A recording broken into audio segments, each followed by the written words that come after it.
today in Rich in Relationship. We're going to talk about how to get beyond appearance and build a partnership based on trust and intimacy. Taking a risk means speaking a truth that might feel like a withdrawal from the emotional bank to the other person, called microtruths, daily. Small, honest moments that build safety. Those are little withdrawals. Those honest moments are risky.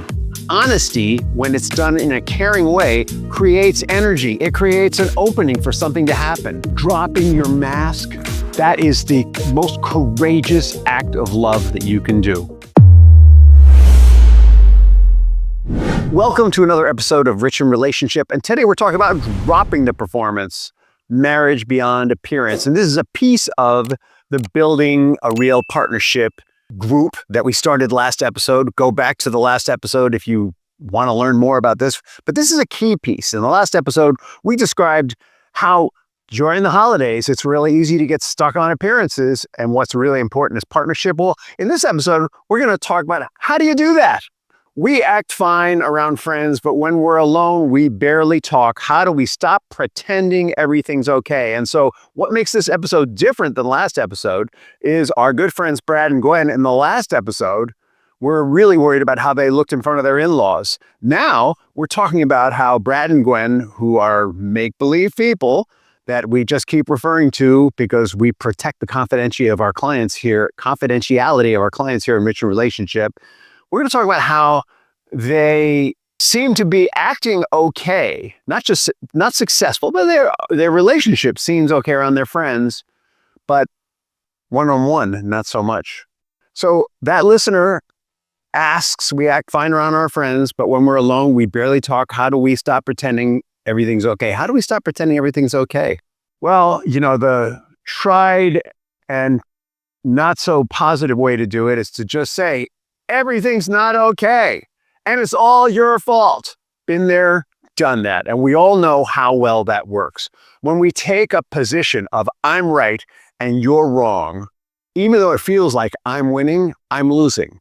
Because if the person on the other end who's wrong, who's losing, is someone I love and care about, then by definition, I'm losing too. In the moment, I may be lifting myself up at their expense, but in the long run, I'm destroying myself because I'm destroying someone I love and care for. It is not unusual for us to be on our best behavior when we're around other people. Some people are really, really good at it. When marriages are really collapsing, a lot of times the opposite will happen. Actually, we'll find that we're avoiding conflict on our own, but when we're around other people, we're dropping subtle bombs. This is not that. I want to be really clear.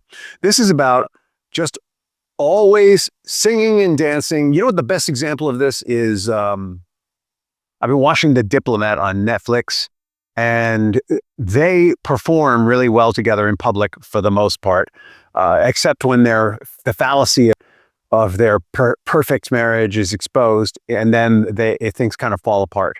This is more like that, where you're doing your best to make your partner look good and your partner's doing your best to make you look good. But the cost, of course, is that when you're alone, it feels empty and hollow. And it feels empty and hollow because what we're left with when we're alone together is our guilt or our shame or our self-judgment. In the previous episode, we were talking about how during the holidays and really in life, we have an image of who we want to be. And sometimes we get stuck measuring ourselves against who we want to be versus how far we've come towards that person.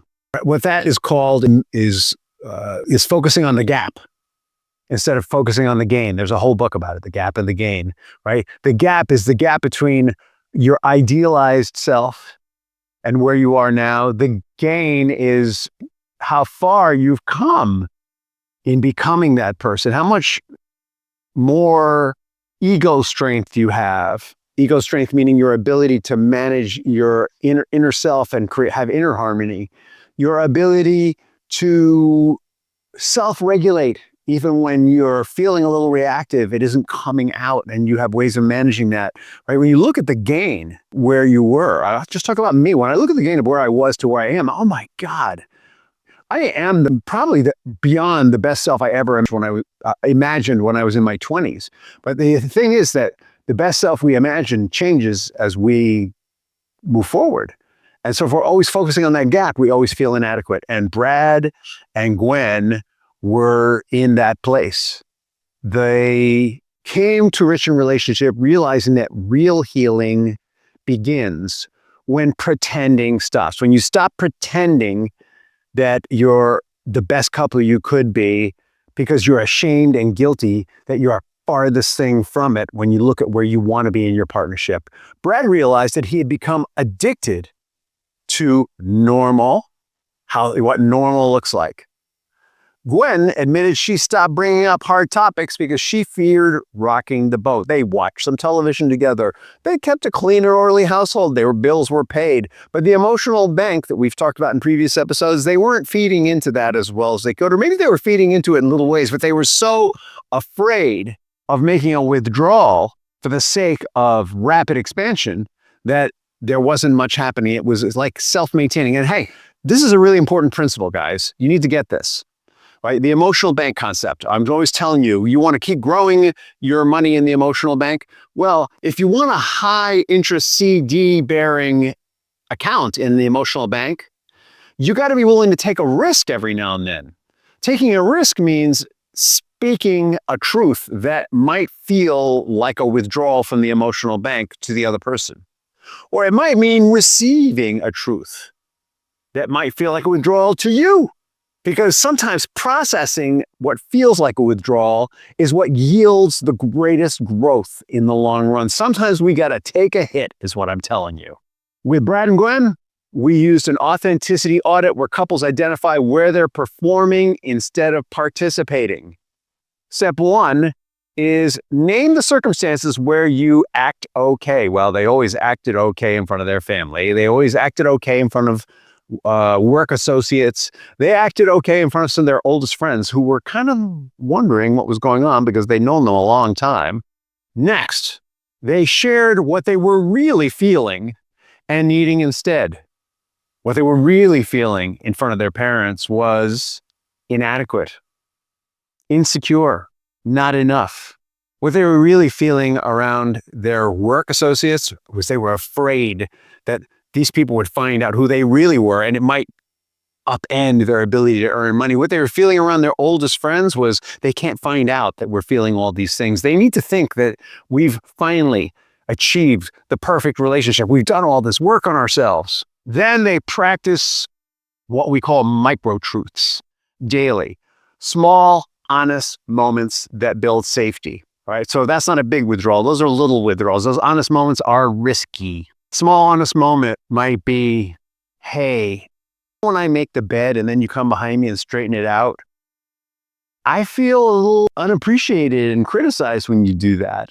I know I don't make the bed perfectly, but if you would just acknowledge me, it would really help. Microtruth. Microtruth. Wow. You know what? You made dinner 3 nights in a row, and I totally took you for granted. And I just want you to know I so appreciate you. Microtruth. Your parents are coming over, and I don't feel like they really focus on me or accept me. Like I'm supposed to be their son-in-law, but they don't really focus on me. It's all about you, and I'm willing to support you in that, but you need to know the experience that I'm having, and I get it. They're your parents. They love you. They're there for you, but you just need to know that my experience always is I feel a little left out, not a part of. Microtruth in return. When my parents come over, you don't talk to them. You don't make eye contact with them. You serve us, you show up, but we don't feel like you're present. We really would like you to be present. What do you think? Could you be a little vulnerable with my parents? That's more than a micro truth. That might be a macro truth, right? But it was that kind of sharing that broke the log gap, because honesty, careful communication. See, what Gwen could have said to Brad was, when my parents come over, you're hostile, you're avoidant. We try to talk to you and you ignore us. That's what Gwen could have said to Brad, but she didn't. She said, it seems like you're not there. And now that you've told me your experience, I can see why you feel that way. Honesty, when it's done in a caring way, creates energy. It creates an opening for something to happen. Shared truth, though it may hurt a little, it may sting a little, when it's done carefully and with love, rekindles truth. Dissonance, like that example I just gave you of Brad and Gwen and Gwen's parents, dissonance handled openly actually creates deeper safety because Brad showed up making eye contact and being present for Gwen's parents. And Gwen's parents actually responded to it. What Brad found out was some of it was his own making. Not all of it, because there was other things going on there around work and money, and maybe that's in another episode. But it started to peel a layer from between them and present a little more connection and honesty. See, pretending feels easier until it isn't. Dropping your mask, that is the most courageous act of love that you can do. Brad and Gwen not only practice micro-honesty daily, but they also started doing reviews of the day together at the end of the day. They talked about not just their individual experiences, but their shared experiences. And that opened the door even for feedback. There were things that Brad was working on that he wanted Gwen's help. Brad was personally working on. Out of that conversation, Brad personally wanted to work on having a more caring experience with Gwen's parents. And so Gwen to give gentle feedback on how he was doing. And the difference was when they started doing that, Gwen actually started engaging her parents in conversations with Brad. She actually started saying, to her parents, hey, let me tell you something that Brad's been up to because it's just so cool. And they were like, really? And then they talked to Brad about it. They broke through a whole communication emotional logjam with that one micro truth and with the habit of sharing afterwards and creating a shared goal of let's build up our relationship with your parents. Let's build up your relationship honestly with my parents in a way that feels a little scary, might even be a little unsafe. And truthfully, Gwen's parents sometimes were a little harsh, and Gwen and Brad would massage it afterwards. Sometimes they were harsh with Gwen, sometimes they're harsh with Brad, and care for each other afterwards. That's what partnership's about. It's about teaching, supporting, helping, guiding one another to be more open and authentic with one another so that you can show off that way with other people and demonstrate that authenticity to everyone else and even lead the way with it. Hey, if you like what you're hearing here on Rich in Relationship, we need you to follow. We need you to share this stuff with other people, and particularly now during the holiday seasons when people get so jammed up about what's real and what isn't. And in the meantime, enjoy your time with one another and with your family. If you're having trouble, feel free to reach out. I'm Rich Heller, wishing you an amazing day and a fantastic tomorrow.